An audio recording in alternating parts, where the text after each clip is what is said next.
Hello, masala గుత్తొంకాయ చేద్దామా? ముందుగా ఒక మిక్సీ జార్లో అల్లం వెల్లుల్లిపాయ వేసుకోవాలండి. అలాగే ఒక ఉల్లిపాయ, ఒక పచ్చిమిరపకాయ, కొంచెం కొత్తిమీర వేసుకొని తగినంత ఉప్పు వేసుకోవాలి.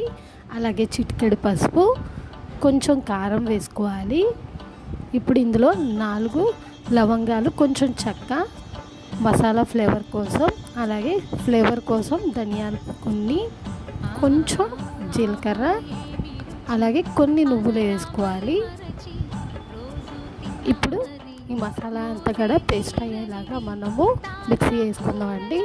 వాటర్ ఏం అవసరం లేదు, ఆల్రెడీ ఆనియన్లో వాటర్ ఉంటాయి కాబట్టి పేస్ట్ ఆటోమేటిక్గా ఆ వాటర్తోనే అయిపోయింది. ఇప్పుడు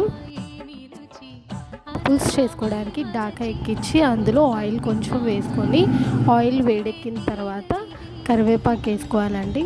ఆ తర్వాత గుత్తొంకాయల్లోకి మసాలా కూరం కదా, ఆ మసాలా కూరిన గుత్తొంకాయలు వేడి వేడి నూనెలో వేసుకొని వేయించుకోవాలి. చూస్తున్నారు కదా, ఇలాగా అండి. వంకాయలు వేసుకున్న తర్వాత ప్లేట్ వేసి మగ్గించుకోవాలి. ఇప్పుడు పులుసు కోసం కొంచెం చింతపండు ముందుగానే నానబెట్టి పెట్టుకుందామండి. గుత్తొంకాయలు ఎక్కడి వరకు వేగాయో చూద్దాము. గుత్తొంకాయలు ఒకవైపు అయితే చక్కగా మగ్గాయండి. ఇప్పుడు ఇంకో వైపుకి అయితే తిప్పుకోవాలి. ఇలా ఇంకోవైపు తిప్పించుకున్న వంకాయలు కూడా మగ్గే వరకు కొంతసేపు ఉంచుకొని, ఇప్పుడు ముందుగానే నానబెట్టిన చింతపండు రసం అయితే తీసుకొని పెట్టుకున్నానండి.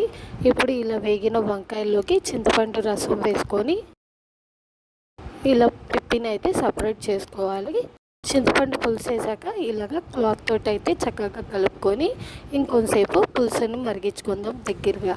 ఈ గుత్తొంకాయ పులుసు చాలా అంటే చాలా బాగుంటుంది, తప్పకుండా ట్రై చేయండి.